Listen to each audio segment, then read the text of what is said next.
Check, check, testing, 1 2. 1 2 1 2. ETEM Hatap.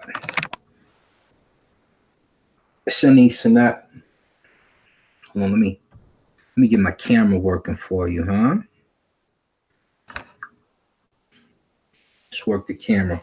It's a little dark in my room today. ETEM Hatap Sunny Sanat Ankwas the Jet Uncle Jasanab. Dua Henu for Shadi.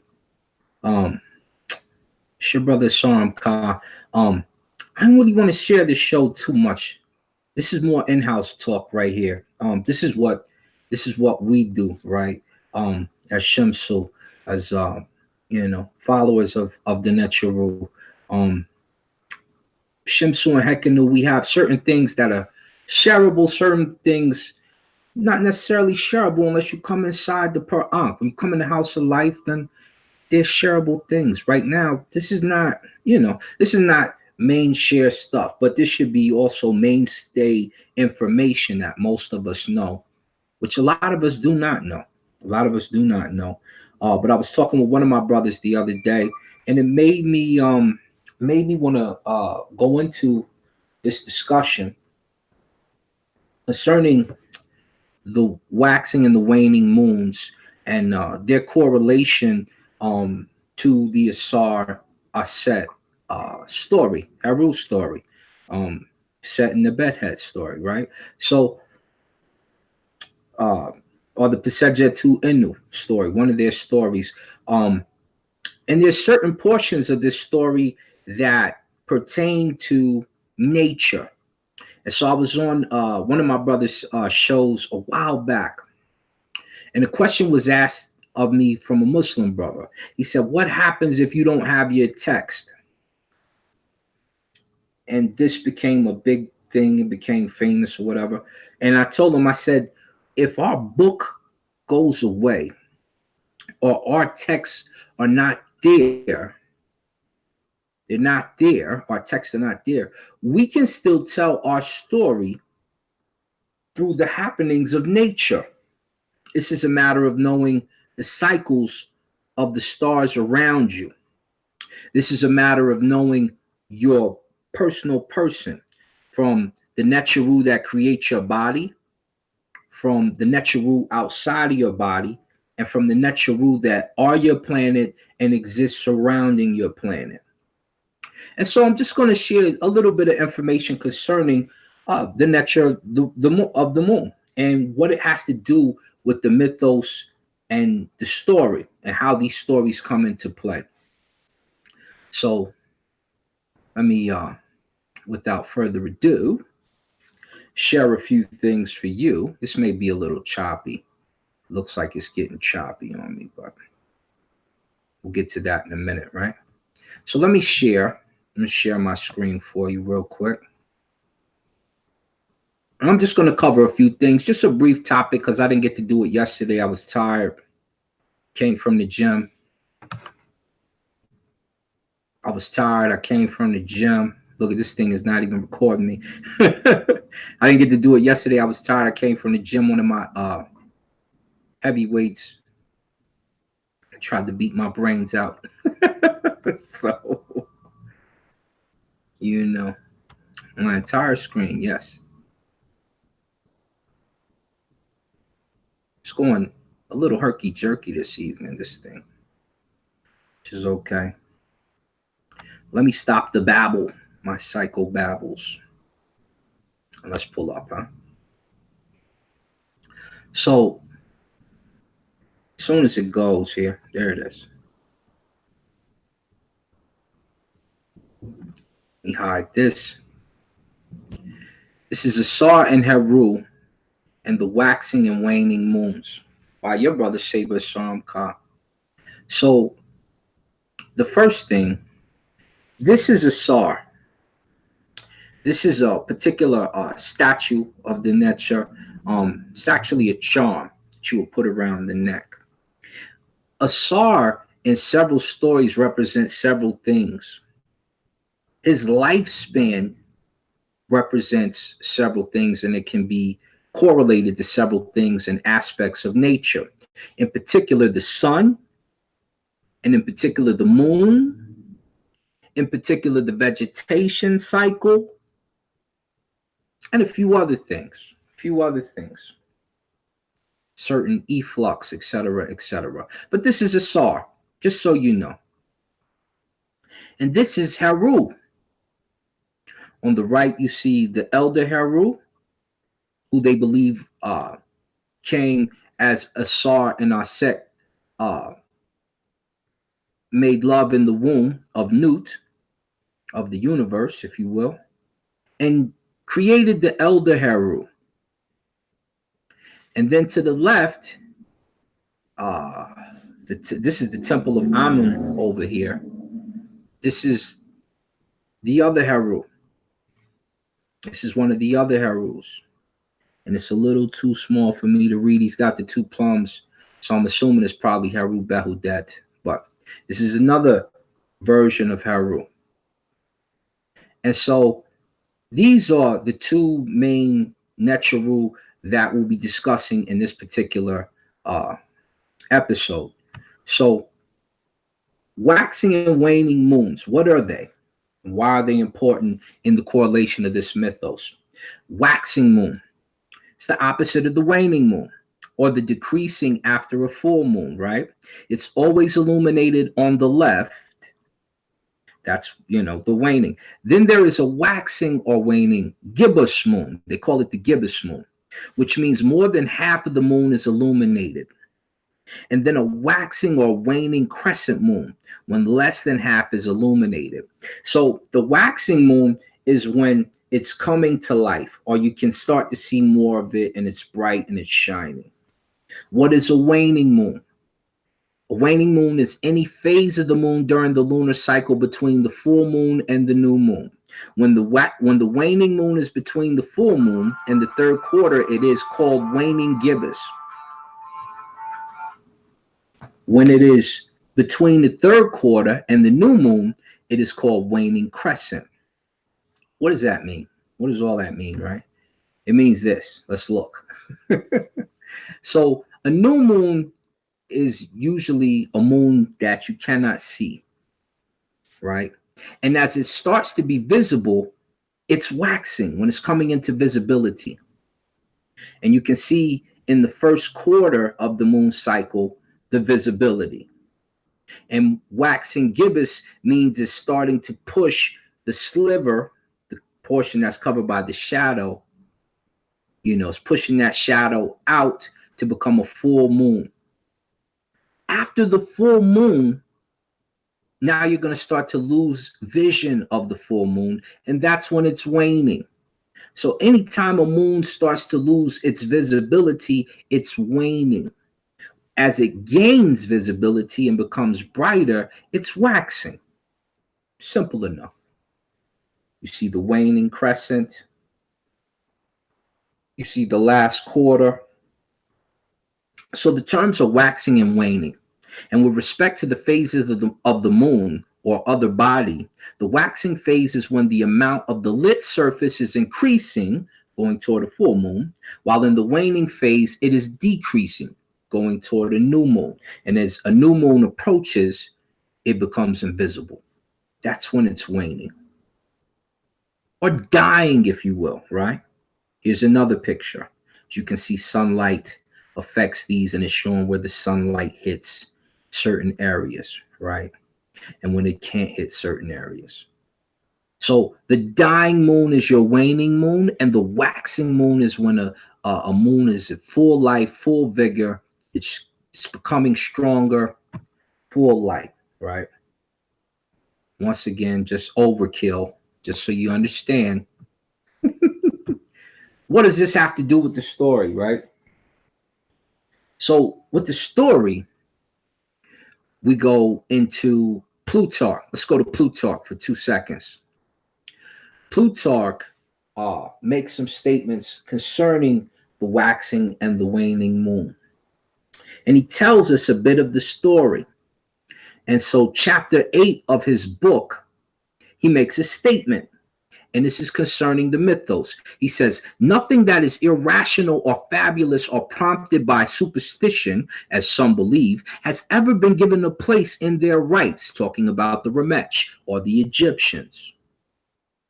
But in them are some things that have moral and practical values, and others that are not without their share in the refinements of history or natural science, as, for example, that which has to do with the onion. For the tale that Dictys, the nursling of Aset, is reaching for a clump. Now, this is concerning the onion, but I just put this part in here because it correlates. Of onions fell into the river and was drowned is extremely incredible. They're talking about the story of Dictys, how they reached for the onions, clump fell in, and that person drowned, right? It says, but the priests kept themselves clear of the onion and detest it and are careful to avoid it because it is the only plant that naturally thrives and flourishes in the waning of the moon. It is suitable for neither fasting nor festival because in the one case it causes thirst and in the other tears for those who partake of it. So there is a particular ceremony with the onion, but we don't use it during fasting, and we don't use it during other festivals generally. And one of the reasons we do not is because it flourishes during the waning of the moon. And the waning of the moon is symbolic to something which we'll get a hold of in a moment. So remember, the waning moon is dying, and the waxing moon is living, flourishing. Let's go further. And because the onion grows during the waning moon, like it flourishes during that time, the priests, the Himnatcher, generally don't partake in eating of it. Let's go further. He says later, he says, in like manner, they hold the pig to be an unclean animal because it is reputed to be most inclined to mate in the waning of the moon, and because the bodies of those who drink its milk break out with leprosy and scabrous itching. The story which they relate at their only sacrifice and eating of a pig at that time of the full moon is the story with Typhoon, or Set as you know him.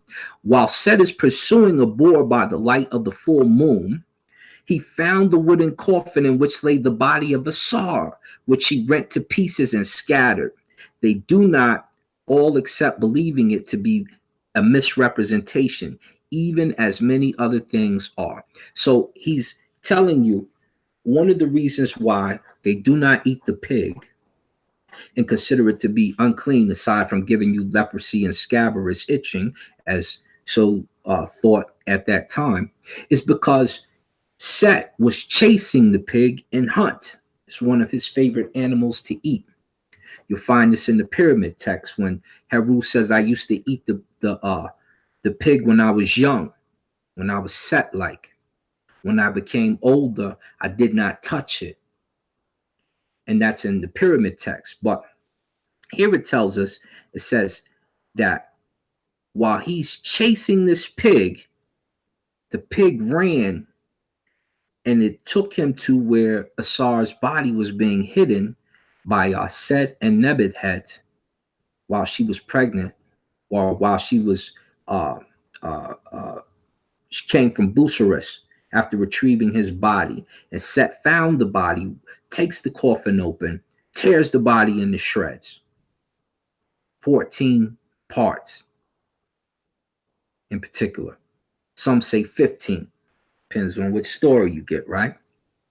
So the body is being dealt with and torn apart into shreds.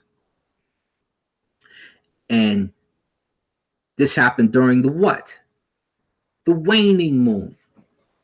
During the nighttime of the waning moon. Say 14 parts. Remember, the 15th part couldn't be found. A fish ate it. He cut the phallus of the saw off, threw it into the river. A particular fish ate it. That fish ate the phallus of the saw. Set had to attach it with a gold phallus. Honey, we covered this story. It's called The Birds and the Bees. Ausar and Set. We covered this story a while back. But so 14 parts is what she was able to put back together. And like I said, Set was hunting this pig during the waning moon, unclean animal.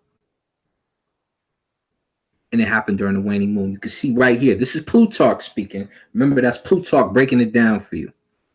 So let's go further. That was chapter 8. Let's go to chapter 13 real quick. It says, during his absence, the tradition is that Set attempted, Typhoon as they call him, attempted nothing revolutionary because our Set, who was in control, was vigilant and alert. But when he returned home, Set contrived a treacherous plot against him and formed a group of conspirators, 72 in number. He had also the cooperation of a queen from Ethiopia, who was there at the time and whose name they report as Aso. Set, having secretly measured Asar's body and having made ready a beautiful chest of corresponding size artistically ornamented, caused it to be brought into the room where the festivity was in progress. The company was much pleased at the sight of it and admired it greatly, whereupon Set jestingly promised to present it to the man who should find the chest to be exactly his length when he laid down in it. So they're at the party's jamming, the party's popping off, right? Party's popping. And they bring out this beautiful chest. And everybody, Set's in there like, whoever can fit in this chest, it's yours. You got to have the exact proximities. Just all you got to do is lay in the chest and you win, right? So everybody's doing that. Everybody's trying to lay because they want to win this chest. But it was a plot. So it says,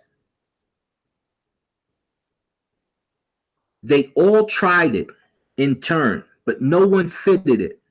Then Ausar got into it and lay down. And those who were in the plot, 72 of them, ran to it and slammed down the lid. Now remember, Kemet in ancient times was split up into 72 saptats, or septots, if you will, or hespu, or gnomes. Eventually it gets smaller and it becomes 42, 20 and 22 in the other half, right? But first it was broken up into 72. So these are your conspirators basically against the Tsar. So they slammed down the lid, which they fastened by nails from the outside and also by using molten lead. Then they carried the chest to the river and sent it on its way to the sea through the Tanitic mouth. Wherefore the Remech, the Egyptians, even to this day, named this mouth the hateful and execrable. Such is the tradition. They say also that the date on which this deed was done was the 17th day of Aether, when the sun passes through Scorpion. And in the 20th and in the 28th year of the reign of the Tsar, but some say that these are the years of his life and not of his reign. So 17th day of Aether. I'm not going to cover the 17 right now. It's not important. It is, but it's not. The sun passes through Scorpion. So November, December area, right? November in particular. And the 28th year of the reign of Ausar, or his 28th birthday, if you will, is when this happens. Now, we'll cover the 28th in a minute. We'll cover that in a minute. One of the first acts related of Ausar in his reign was to deliver the Remech from their destitute and brutish manner of living. This he did by showing them the fruits of cultivation, by giving them laws, and by teaching them to honor the Necharu, the gods.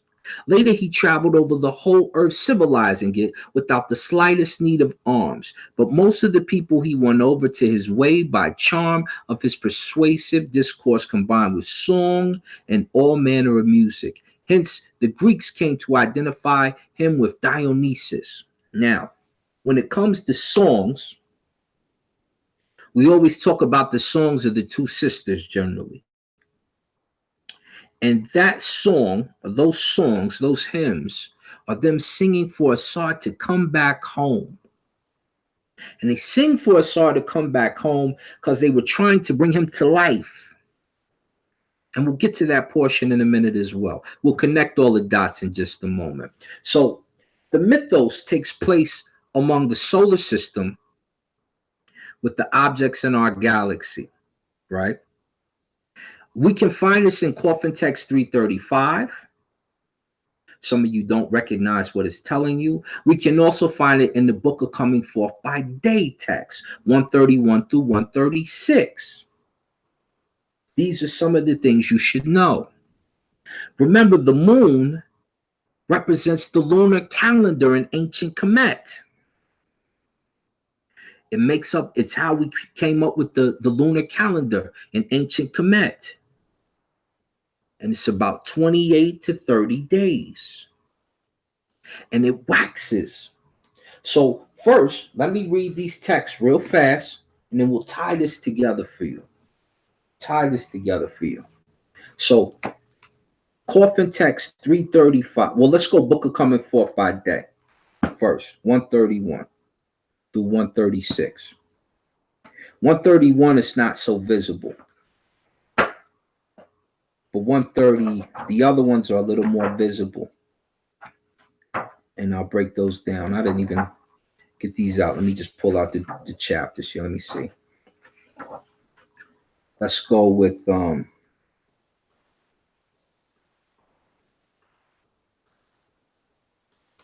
making a spirit worthy on the first of the month is 133. That's one of them. 131, for being in the presence of Ra. Just so you know. And then 135, it says, to be said when the moon is new on the first day of the month. It says, open, O cloudiness. The bleared eye of Ra is covered, and Heru proceeds happily every day. Even he, the great of shape and weighty of striking power, who dispels bleariness of the eye with his fiery breath. Behold of Ra, I have come voyaging, for I am one of these four Netcharu who are of the side of the sky, and I show you him who is present to the day. And it goes on and on. It says, make your cable fast, for there is no opposition to you. As for him who knows this spell, he will be a worthy spirit in the realm of the Dua, and he will not die again in the realm of the Dua, and he will eat in the presence of the Sar. As for him who knows it on earth, he will be like Jehuti. He will be worshipped by the living. He will not fall to the power of the Nasut, the king, or the hot rage of Bastet, and he will proceed to a very happy old age. So the Book of Coming Forth by Day is obviously for the living and for the deceased, if you're not familiar. But it says something important. It says, open, O cloudiness. The bleared eye of Ra is covered, and Heru proceeds happily every day. Even he, the greatest shape and weighty of striking power. So they're talking about the bleary eye. And this is to be said when the new moon is new on the first day of the month. Why does it tell you that in hymn 135 when it's the first day of the month? Let's start to put the pieces together. Let's start to put all this together. So as you see here, this is the new moon. The new moon is an empty night. You can't see it, can you? You can't see it. And the Ramet start their lunar calendar how? The first day is on the moon when it's unseen.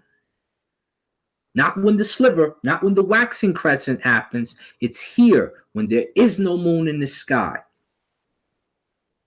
So in the fight with Set, when Heru becomes older after being raised by Set, the first encounters are rough, and Set actually damages his eye. The eye is lost. And on that day, he also cuts off the testicles of Set, as it tells you. The testicles are lost. You take my eye, I take something even more valuable. So his eye is blurred. It's black. It's a stroke in it. It's gone. That is a representation of the new moon. The waxing crescent is a representation of him getting his sight back and a few other things. Now, Ausar's body is cut up into 14 parts by Set, the 15th thrown in the mouth of a fish. There are 30 days in a calendar of a lunar month. 30 marked by what? The phases of the moon. So first, Ausar is strong. He's waxing. Then at the party, when he's full, at his height, Set throws him in the coffin with 72 conspirators. They throw him in the water, and the brother is set to his demise, to transform. And as he does that, we deal with the waning crescent moon. And about the 28th day of the month, the moon is not visible anymore. It's starting to go to the new moon. And Heru avenges his father, etc., etc. So the moon cycle is telling you about these battles and this story. But 14 days, 14 parts of his body, and the singing of the songs of the sisters calling him to come back as that new moon comes forth. And he comes back. Set goes over the phallus, is impregnated. Then Heru comes. Then the battle is renewed. Heru's eye is damaged at the new moon, but he cuts Set's testicles off. And then he comes back and he's flourishing. And he beats out Set over the course of this moon cycle. It's telling you that. And the sun cycle. We didn't get into the sun. We're just talking about the moon. But Ausar dies on the 28th day of his reign, or the 28th year of his reign. Or he was 28 when he passed away. Remember, there's two stories. And on the 28th day, that's when the moon starts the waning, where it's no longer visible, and then it comes again later on. So his body parts represent the 14 waning days of the moon. His power represents the other. When you put the 14 and 14 together, you get the 28. You get his year, his reign. So you get his life cycle through this moon stage. And you celebrate in the month of Kaher Ka, we lifted the Jed pillar up on the 30th day, representing his backbone. And the 28th day is when he passes. But then the sisters call him back. Nebet and Aset sing the songs and call him back to life for the 30th day for us to lift that the Jed pillar in the month of Kaher Ka. But just during the regular moon cycle, this story is being played out. He's living up until the 14th day, and then Set kills him during the last 14 to 15. And he begins waning. And this is how the story is told. And these are the methods of telling the story through the moon cycle, without me being elaborate and all, I'm just giving you the information so you know it. And then Heru does battle with Set. And his eye, him losing his eye, is compared to this new moon. Different parts of the story dealing with this cycle here, knowing that the 28th day, the reason why we say Ausar dies when he's in his 28th year, or when he was 28 in his reign, when he was in his 28th year of the reign, or when he was 28 years old, is because 14 days waxing, 14 days waning. And on the 15th day, when the sisters are calling him back to life, on the 30th day, I should say, when they're calling him back to life, you get your new moon. And with that, you get a new birth. You get Haru. And then as you do the cycle deals with his eye, it deals with several different things. But this is how we know Ausar is 28 in his reign or in his year of age, depending on which story you take. And this is just a little something about the moon phase. That's all. That's all. I just wanted to share a little something with y'all this evening, just so you have it in your mental Rolodex. We stop the sharing. And that's it. That's all. No long drawn out show today. Just to give you a little something about the moon cycle and the reason that it represents what it represents and how it represents that. But that's it. ETE Imhotep Seni Senet Ankwas Dejed. I thought I'd drop that show because we missed Saturday. And that's it. I'll see y'all soon. Imhotep.